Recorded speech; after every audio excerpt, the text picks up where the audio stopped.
join our event on 19 May. If you all want more information, we can go and take a look there. Yeah. Alright, hi. Divya here. So do you tell them about the things, Yeah. the prices? Do you tell them already? Oh yeah, the prices are actually 20 ringgit for these 3 activities and a special talk from the guest. Okay? Are you guys okay with that? Yeah, give more information to them. Like, the flyers. Yeah, okay, the flyers, have a look.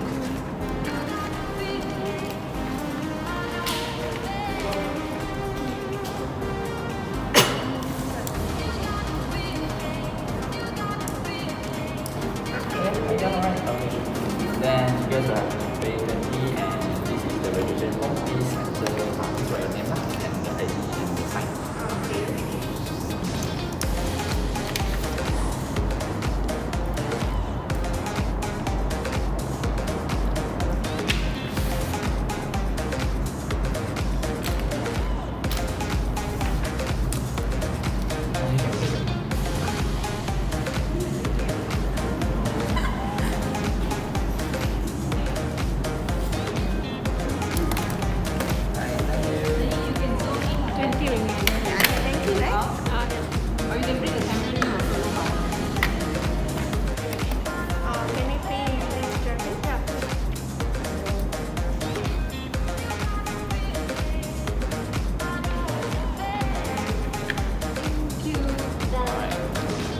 Alright, wait.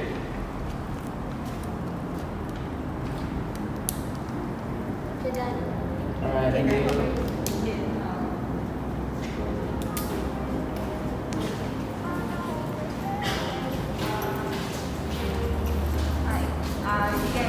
We're actually doing an event for our PEC subject. It's actually an event where you get trivia drama and you get to watch the drama and you get to participate in a treasure hunt. So it's only 20 ringgit. Do the good to get more information. Please follow me.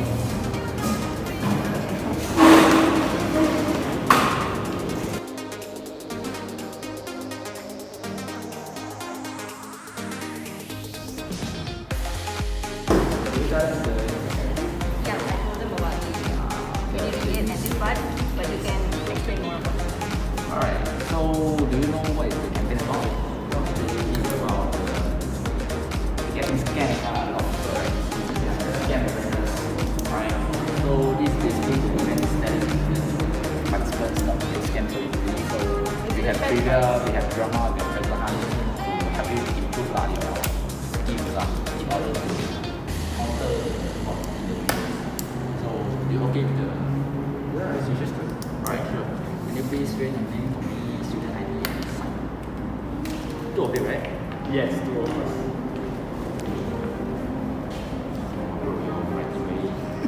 Do voiceover. The writing is so good. So, what's the reason, huh? Thank you. This one. It's not right.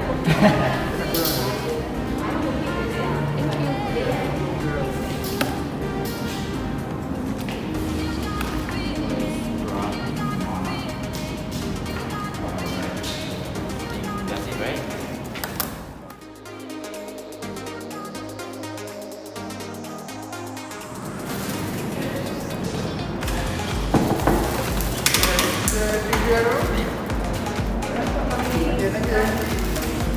Thank you.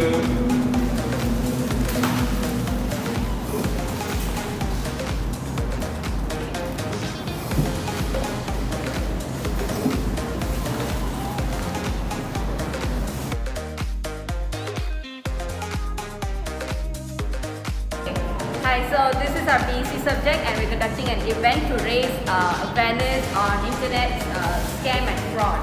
So the first activity would be trivia, which is conducted among 4 people over here. So we have their screens on the trivia page.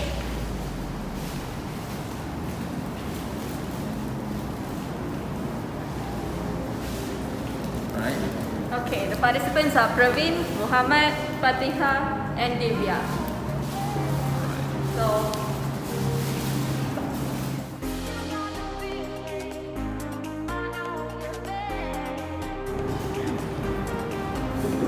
for the second activity of the event, we're playing a drama where the participants have to list down what they have learned from the drama.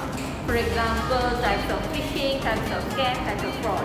So let's take a look at what they're doing.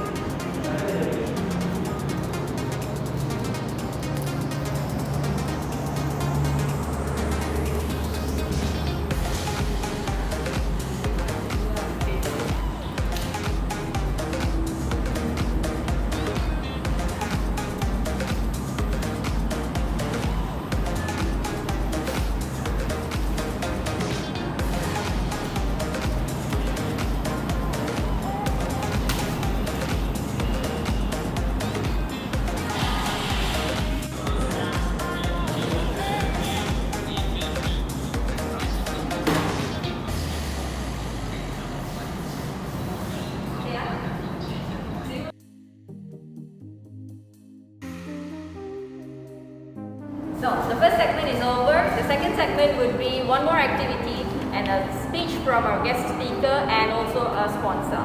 So the second segment will be done online. So I'll see you guys on the other side. Thank you. So we're back again with the second segment online on Zoom. The second segment will begin with our guest speaker, Sumaya Jasmin, to shed light on internet scam or fraud. So Ms. Sumaya, you may start. Hello everyone and good morning, and thank you for having me here. And my name is Sumaya Jasmin, and I am going to be speaking today about the internet scamming and fraud. So before we get to know more about the topic, I want to know that have you all ever experienced on internet scam and fraud? Yes. Not me. Not scam, but Yes. message. Okay, so first on, let me explain about the topic, which is internet scam and fraud. So, what is internet fraud? So, internet fraud involve using online services and software with access to the internet to defraud or take advantage of victims. And the term internet fraud generally covers cybercrime activity that takes place over the internet or on email, including crimes like identity theft, phishing, and other hacking activities designed to scam people out of money. Internet scam that target victims through online services accounts for millions of dollars of worthy and fraudulent activity every year. And the figures continue to increase as internet usage expands and cyber criminal techniques become more sophisticated. And do you all want to know how many people get scammed by internet or fraud? So, okay, let's see around us.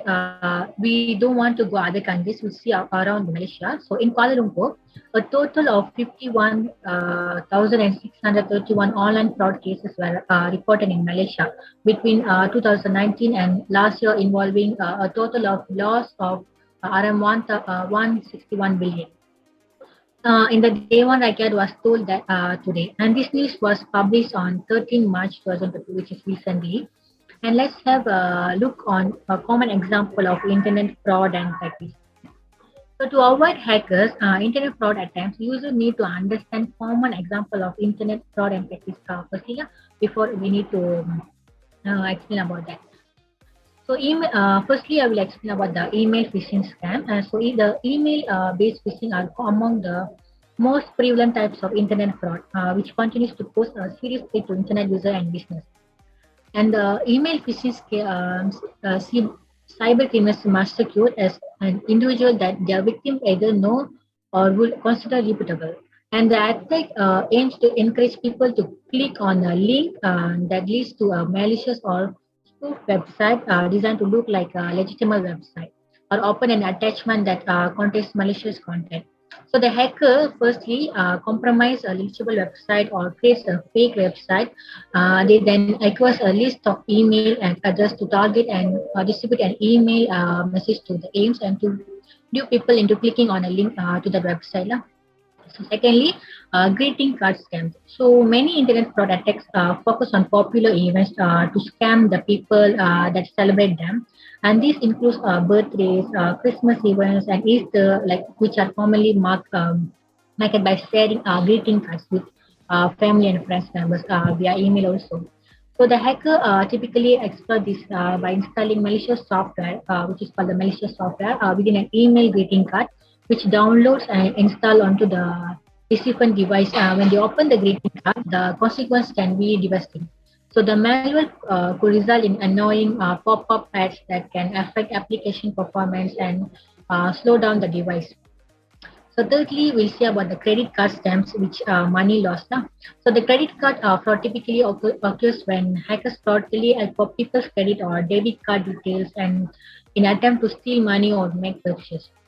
So to obtain these details, internet fraudsters are often used to group to be through credit card or bank loan deals or to lure victims. For example, a victim might receive a message, their bank telling them they're eligible for a special loan deal or a vast amount of money has been made available to them as a loan.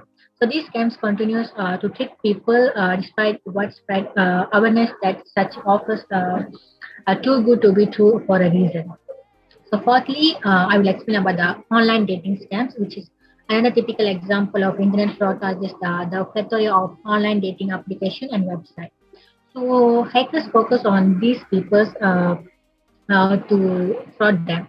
So fifthly, the late fee fraud and another common form of internet fraud is email scam that tell victims they have won the lottery. This scam will inform recipients that they can only claim their prizes after they have paid a small fee. So the lottery fee fraudster typically craft emails to look and sound believable and which still results in many people falling for the scam. And scam targets people's dreams of winning massive amount of even though they may have never purchased a lottery ticket. So furthermore, no legitimate lottery scheme will ask winner to pay to claim their prize. So okay, I think we have seen more about the definition, the types of about the internet fraud. Now, the most important thing we need to know, and I want to share to you all is how to protect yourself from the internet scams. So internet users can protect themselves and avoid being caught in a phishing line by remaining vigilant of the common types of internet fraud listed above.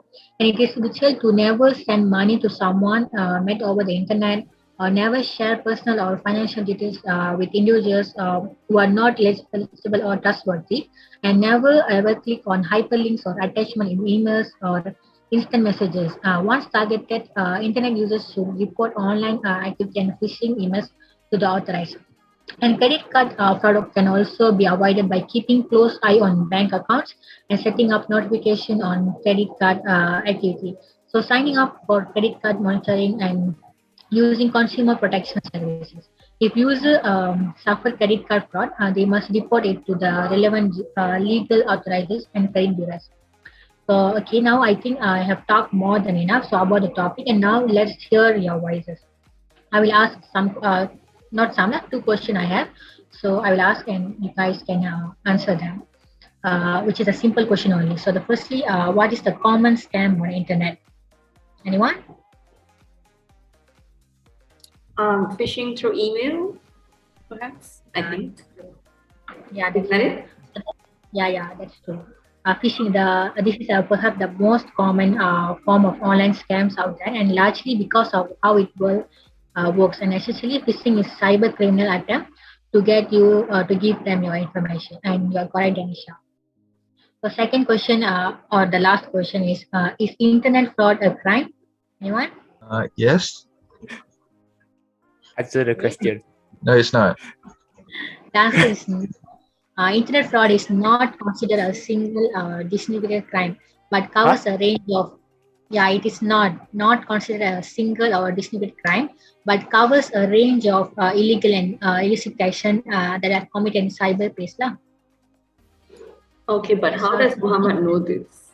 Attempted this before? Yeah, fraud. I thought fraud is a crime already. How come it's not a crime? Muhammad confirm all of them. Right. Yeah, you may continue. Yeah, the internet fraud is not a considered single crime, lah, but it is committed in cyberspace, not in a crime. That's all from me. Thank you for having me. All right, thank you, Ms. Sumaya Jasmin. So we'll move on to the next activity. Okay, thanks to Shan, the sponsor for this event, and the objectives of this event have been achieved. The first one is to curb the rise of crimes, cyber crimes. The second one is to spread awareness on the types of internet scam, thanks to Ms. Sumaya Jasmin. The third one is to recognize and comprehend impact of fraud in the public sector. And the stakeholders, thank you to the stakeholders, Malaysian Communications and Multimedia Commission, MCMC, Jabatan Perlindungan Data Pribadi, sebenarnya.my, Cybersecurity Malaysia. Thank you guys for attending this event. To all the attendees, thank you for coming. To all the participants, thank you for participating. The event has been successful and till we see next time.